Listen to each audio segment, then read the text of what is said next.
Then after this year, if you don't need, or after like this chapter, if you don't need the charts for the story problems, that's okay. I just want to give you multiple ways to set up problems if that helps you, okay?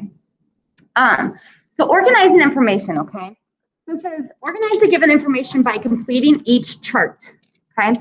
A swimming pool of 25 meters long is 13 meters narrower than the pool 50 meters long, okay? So if we look at our pools, okay, we have two different pools, right? And what do you know about the two different pools? Obviously, they've already given you information because we're just filling things in. But what's something that you can know just from that sentence before you look at the chart? We have two different pools, and what do we know about the two different pools? One's 25 meters long, and then the other one is 50 meters long. So we actually have two pools. One is 25 meters, and the other one is 50 meters, right? And usually pools are rectangular shape, right? Especially if you're a swimmer, you would know that you got the 25 meters, 50 meters, right? Now, we don't know the width, do we? So we're going to label one of the widths as W, right? Or you can use X, you could use whatever. In this case, they represented the second pool to be W. Now, it really doesn't matter, so I'll switch it here in a second, okay, to kind of look. Now, if we know the 50-meter pool has a width of W, what else from the information, what else did it tell us? That it is 13, the 25-meter is 13 meters narrower than the pool, right? What does narrower mean? Is that width going to be bigger or smaller than the 50-meter? It's going to be smaller, and it's going to be 13 meters smaller than the 50-meter, right? So what would I actually do to that W, that width, to get to my new width? I just subtract the 13. So the width of this would just be W minus 13. Okay. Now, if we switch this around, so this one was W minus 13. If I switch this around and I said this one is W, what would be the width of the 50-meter? W plus 13. Why? Because we know this one is wider than the 25-meter one, right? Okay. So either way, honestly, doesn't matter in this. If you would have had to actually fill in the information yourself, if you would have put W for the first pool, that's fine. But what would have been filled in for the second pool? W plus 13, okay? But since they labeled the 50-meter one as W, we'll leave that one as the W, okay? All right. Now you get to fill in a little bit more for this one, okay? In game one, Ellen scored twice as many points as Jody. Okay, what's important in that one? That Ellen scored twice as many as Jody, right? So who scored more points here? Ellen, right? And how much more? Twice as many. So if Jody is labeled with M, what would Ellen be for that first game? 2 times M. Good. Okay. In game 2, Ellen scored 10 fewer points than she did in game 1. Okay, so Ellen scored 10 fewer than she did in game 1. Well, how much did Ellen score in game 1? 2M, right? So if she scored 2M in the first one and she scored 10 fewer, or 2M in the first one, 10 fewer in the second one, how would I figure out her actual score? 2M minus 10, yeah. Excuse me. While Jody scored 12 more than she did in the first. Well, how much did Jody score in the first game?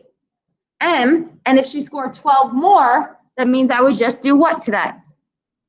Add the 12, so M plus 12. And there you go. So you filled in the chart. Okay. Does that make sense to you guys? Filling in? Okay.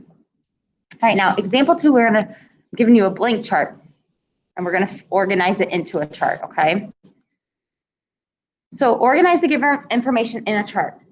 A roll of carpet 9 feet wide is 20 feet longer than the roll of carpet 12 feet wide. Okay. So what's the information we know here? Or what are we looking at? Let's look at, what are we looking at? Liam? Yeah, 2 carpets. Okay, so we'll call it the first roll or first carpet, however you want to do. And then my second roll or second carpet, however you want to label it, as long as we understand what you're representing. Okay, we're talking about wide and longer. So we do also have width and length. Okay, what is something we automatically know about these carpets, rolls of carpets? So they're probably going to be rectangles again, right? What is something we know about each carpet?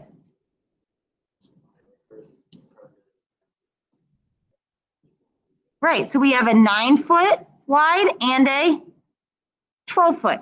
So our width is just 9 and 12, right? Obviously, I made my rectangles the same size. Obviously, that's not true, right? Drawings are not to scale. All right. A roll of carpet 9 feet wide is 20 feet longer than the roll of carpet 12 feet wide. So what do you want to label as my length? Just my L or my X or whatever variable. Do you want that first roll to be length be X or my second roll? Second, okay. All right, so if my 12-foot roll is 8, my 12-foot roll is X length or L, whichever you want to do, okay? We know the 9-foot is 20 feet longer than the 12-foot wide. So what would be the length of my first roll? L plus 20, or I used X for some reason, X plus 20. Good. Now, if you changed it around, if you made my first roll be length, what would be my second one? L minus 20, yep. So does it matter which one you use? No, that's up to you, okay? That one would be up to you.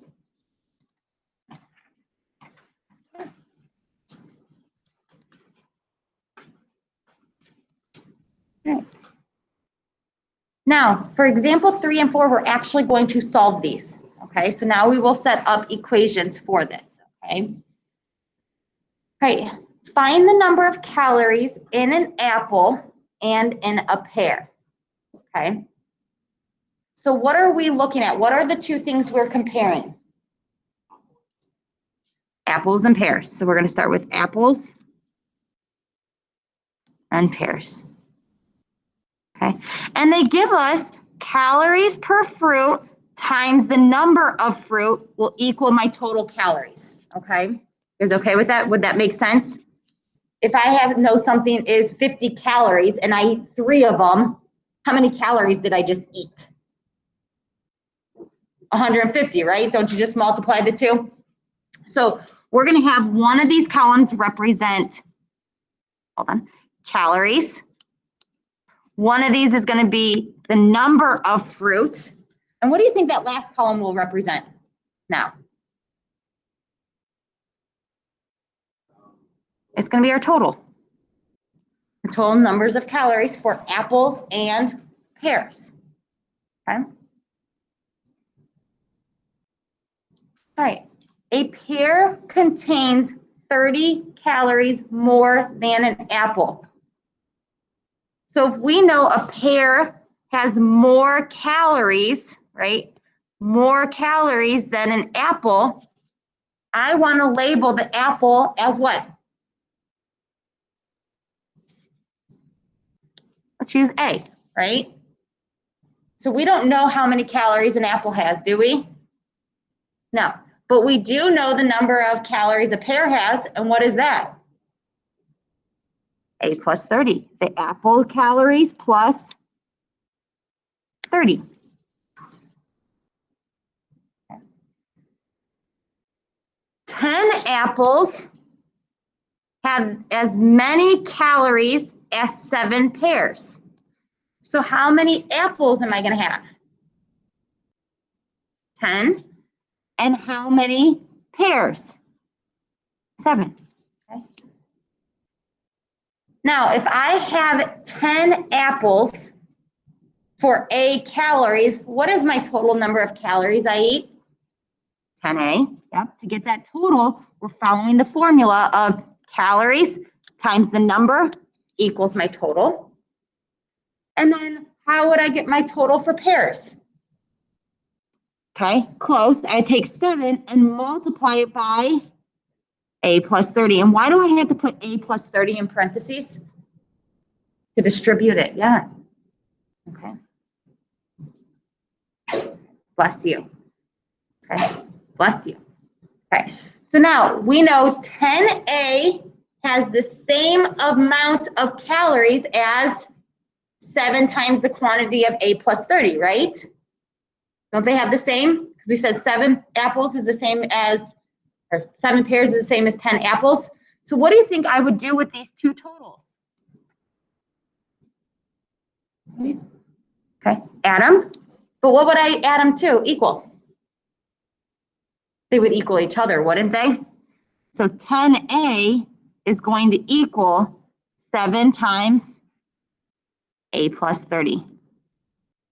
And they're equal again because it says 10 apples is the same as 7 pears, right?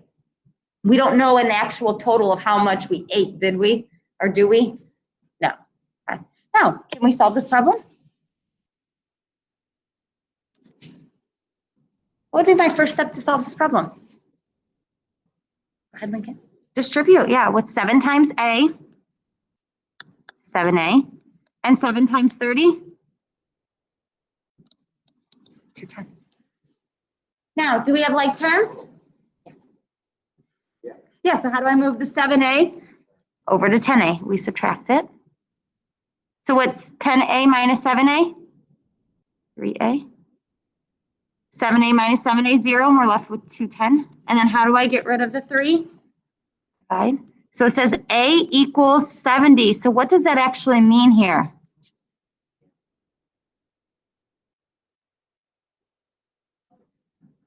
That's how many calories is in an apple, right? Our A represents the number of calories, right? So an apple has 70 calories. So how many do a pear have? 100 calories. So if I eat an apple, I would eat 70 calories. If I had a pear, I'd eat 100 calories. Now, if I ate 10 apples and 7 pears, I'd eat the same number of calories, right? How many total would I have? If I ate 10 apples, how many would I have? 700. If I had 7 pears, how much would I have? 700, right? Does that make sense? All right. Eggs. Yep, now you're gonna eat some eggs instead of apples and pears. Okay. Use the 2 given facts to complete the chart. Write the equation. What equation would you write to find the amount of protein in a scrambled egg? Okay. An egg scrambled with butter and milk has 1 more gram of protein than an egg fried in butter. Okay. So if my fried, or as I read that real quick, what has more calories or what has more protein? A scrambled egg, right? A scrambled egg. So which one has the least amount of proteins? Fried egg. So we're going to label my fried egg as X. So what would be the protein for a scrambled egg? X plus 1, because it has 1 more gram. Okay, so X plus 1. You guys okay with that? Now, again, if you look at it, they gave us the formula: protein per egg times the number of eggs equals my total protein, right? So we have to have a chart for protein, the number, and then what's the last column? My total. And how do I get my total? You multiply, right? All right. 10 scrambled eggs has as much protein as a dozen fried eggs. So we know how many scrambled do we have? 10. And how many fried? What's a dozen? 12. Good. Okay. So now, can we figure out how many total protein we have for scrambled eggs? Yes, I'm going to take what times what? 10 times x plus 1. And then how much for our fried? 12 times x. Okay. So now, we want to write an equation to find the amount of protein in a scrambled egg when they are the same, right? So what would I do to their totals if I want them to be the same? Equal each other, yep, exactly. So we're going to take 10 times the quantity of x plus 1 equals 12x. Now, would it be okay if I had 12x equal 10 times the quantity of x plus 1?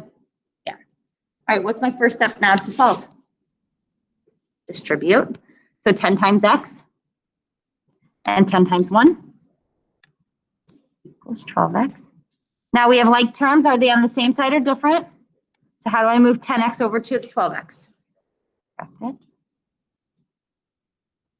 So 10 equals 2x, and then what? Divide by 2. So x equals 5. So what does that x equal? Close. The number of protein. So it's 5 grams of protein in a fried egg.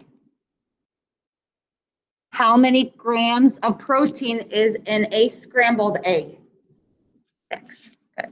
So there is 1 gram of protein in a scrambled egg.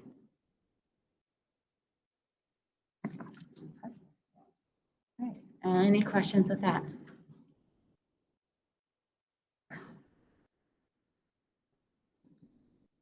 All righty. All right, any questions? All right. 3.7. 3.7. Cost, income, and value problems. We're going to still use a chart here, okay, where we set up our information. But now we're looking at everything that deals with either like money, okay, so cost, income, all of that kind of stuff, okay? Yes. Huh.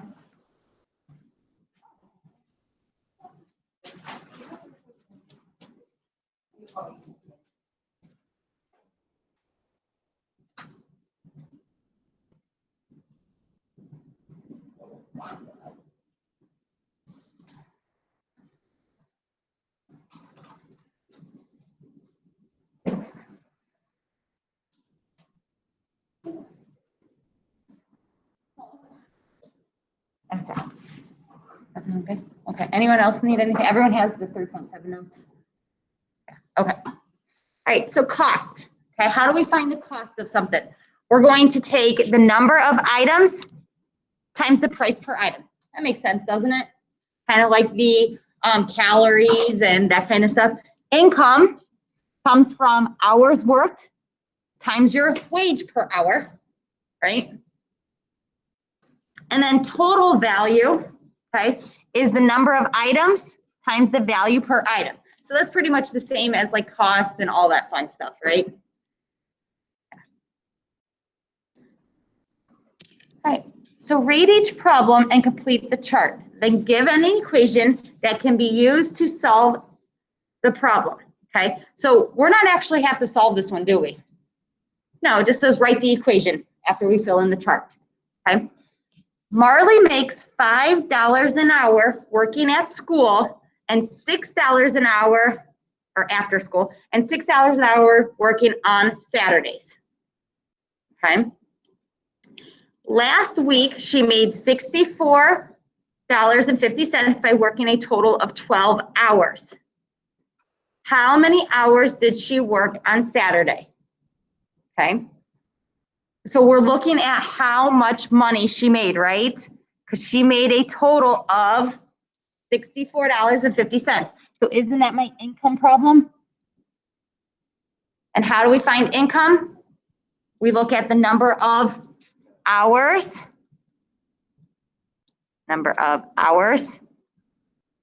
times what? The wage, okay? And that will then equal my income after I multiply the two, right? Okay. So do we know how many hours she worked on Saturday?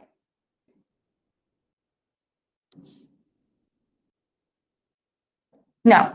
And the reason why I labeled that one as S is because in this case it's saying how many hours did she work on Saturday? So we're trying to find how many hours she worked on Saturday. So that's why I put S in the Saturday column.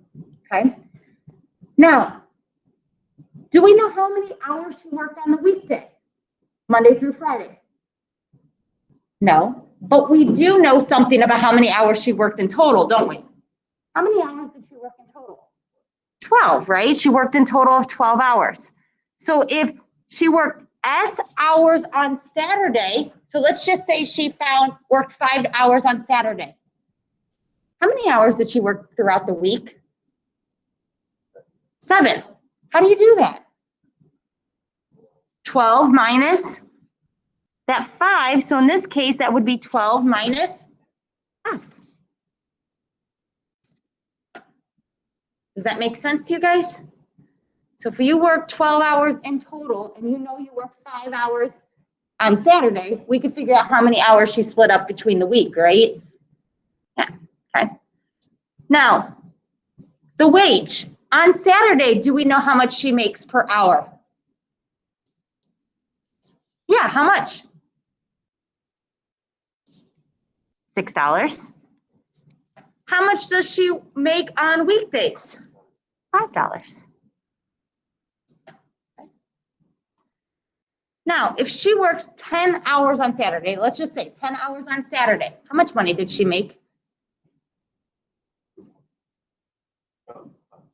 60, right? How do you do that? 10 times 6, right? So we take the hours she worked times the wage, and it's going to get me my income. So is it S times 6 my income for Saturday? Yeah. And then for my weekdays, the notes are sitting on my desk, and you can just set that on my desk. Thank you. All right. And then on the weekdays, how many hours did she work? 12 minus S, and we're going to multiply it by how much does she make during the week? 5.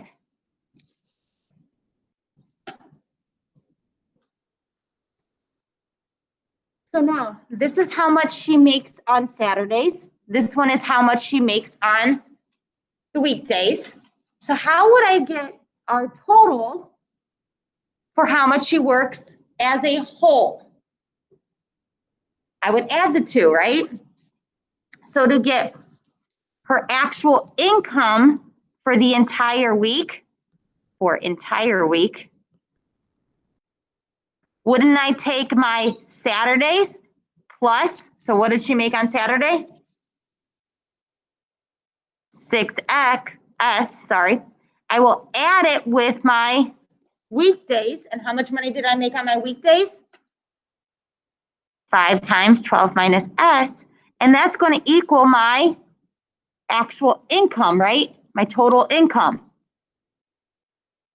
What is my total income here?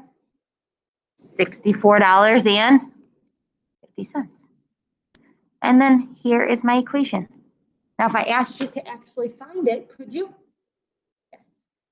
But, okay, thanks, 4.5 hours. Did I actually need to solve it though? No, you did more work than you needed to. But good job.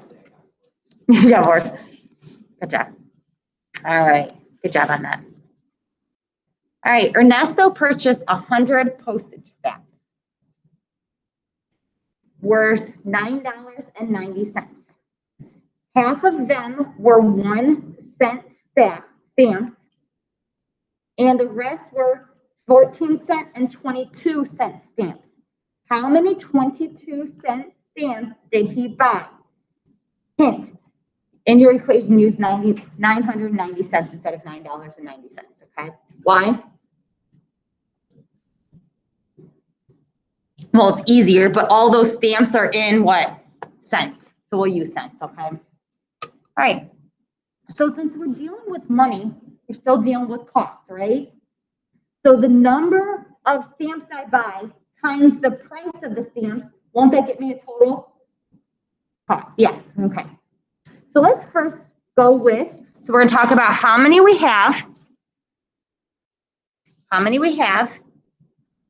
We're gonna talk about how much they're worth, and then we multiply the two to get to my actual cost that I spent on each stamp I bought, right? Okay. What are we trying to find here? The number of 22-cent stamps that I buy. So I'm going to label my 22 cents as X. Okay. Now let's talk about the numbers here. Okay. How many stamps in total did I buy? Just so I know, 100 of them, right? We obviously don't know how many 22 cents we have, so that's my X. Okay. Then what else does it say? They say half of them were 1-cent stamps. So he purchased 100 and half of them were 1-cent stamps. So how many 1-cent stamps did I actually buy? 50 of them, yeah. So 1 stamps, I bought 50 of them. Okay. So how many are actually left that is split between 14 cents and 22 cents? 50, okay? So if X is 22 cents, how would I figure out how many 14 cents I have? 50 minus X, right? Why? Because if I have 50 between the 14 and the 22, when I had to take 50 minus the X to figure out how many 14 cents I have? Yeah, okay. All right, now let's do the price. What's the price of 1-cent stamps?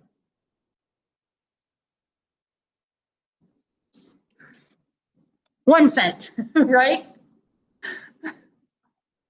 What's the cost for 14-cent stamps? 14. What's the cost of 22-cent stamps? 22 cents. Does that make sense? Yeah, all right. Now, how do I get the cost? If I buy 51-cent stamps, how much did that cost me? 50 cents. And how did you do that? 50 times 1. 14-cent stamps, I'm going to take the number times the price. So I'm going to take 50 minus X and times that by 14. And then we have X number of 22 cents at 22-cent cost. So what is my actual cost of that? 22X. Okay. So this is my cost for 1 cent, 14 cents, 22 cents. So what will I do with the cost of each of those to get to a total? I would add them together. So 50, if I spent 50 cents on stamps, 1-cent stamps, I'm going to add it to the price I spent for 14 cents. And then I'm going to add it together with my 22 cents, and that's going to equal my total. How much did I actually spend when I went to the post office? 990 cents. Okay. Do you guys see why I use 990 instead of 9.90? Yes, because the 14, the 22 are cents. So our total has to be in cents, not dollars. Okay. Unless you want to put decimal places and all that. And I don't think you do you? No, I wouldn't. Okay. Now, are we okay? Do we need to solve that? No, because the directions just said to give an equation. And we did that. Okay. All right. Now, example 2, we actually need to we're going to solve them now, okay? We're going to solve them. All right. All right, tickets for a senior class play cost $6 for adults and $3 for students. A total of 846 tickets worth $3,846 were sold. Whew. How many student tickets were sold? Do we know? Okay. So what are we trying to find here? So we have the number and our price, right? Well, let's do price first. I think that one's easier. What's the price of student tickets? $3. And what's the price of my adult tickets? $6. Good. Now, what are we trying to find? The student tickets, the number of student tickets. So we're going to label my student tickets as X. Okay. Now, how many total tickets did we sell as a whole? 846. So if we have X number of students, how would I figure out my adult tickets? I would subtract 846 and X.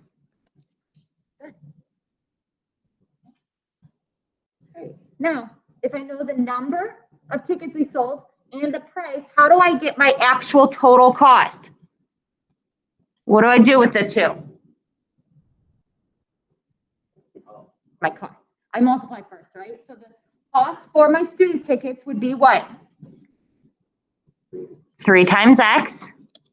And what would be the cost for my adult tickets? 6 times 846 minus X. Any questions with that? So this is the cost I'm going to get for students. This is the price I'm going to get for adults. How would I get my actual total between students and adults? I would add them up, yeah, great. So I'm going to take 3X plus 6 times 846 minus X and set it equal to, how much money did I make as a total? How much did the play, I guess? $3,846. Now, can we solve this? Yeah, I'll give you guys a few minutes. Go ahead and solve that for me. Go ahead and solve that one for me.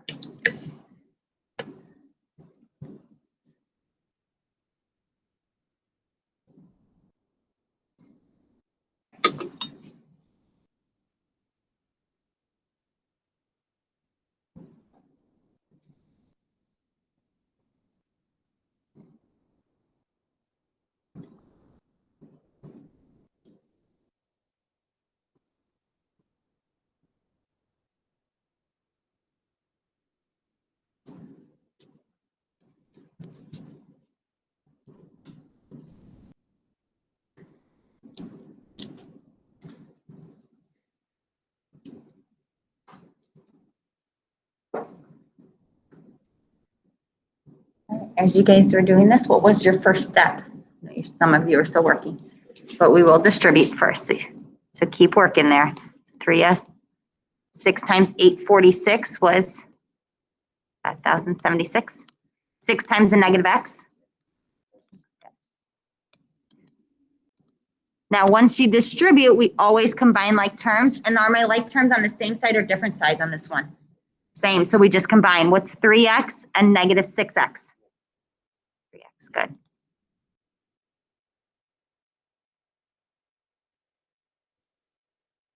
All right, now solving for X, how do I move that 5,000 over? Subtract it.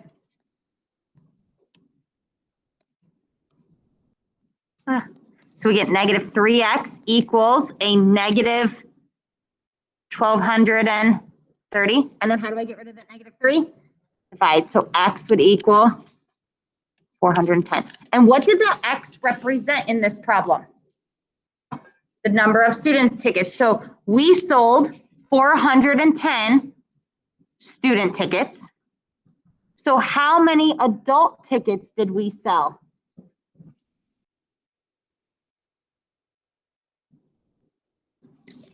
And I don't think it asks, but I want to kind of know if you know how to figure it out. Right, we would take, bless you, 846, oops, 846, and we'll subtract off the student, which was 410. So how many did we sell? 436. Okay, I know I didn't ask, so sometimes they might ask that. Okay.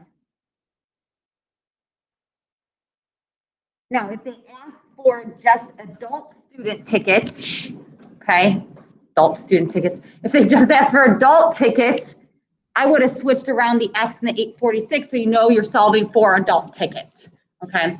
If it asks for both number of tickets, it doesn't matter where your X goes.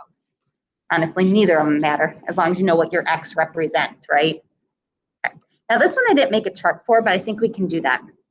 Raul works 2 hours daily after school, Monday through Friday. On Saturday, he works 8 hours at $2 more per hour than on weekdays.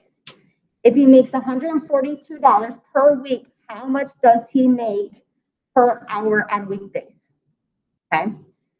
So let's go ahead and set up. So he has weekdays and he has Saturdays, right? And we're looking for a total or an income, right? Or cost. And to figure out our cost, what do? We take the number of hours times how much he makes, right? And that will equal our cost. Is that correct? Yeah, okay. So let's think. How many hours a week does Raul work?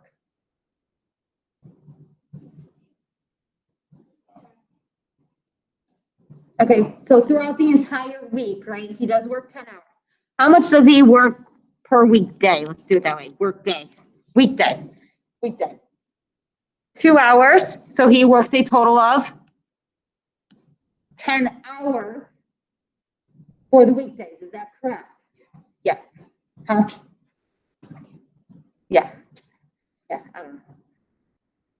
I'm really out of it today. How many hours does he work on Saturday? 8 hours. Good.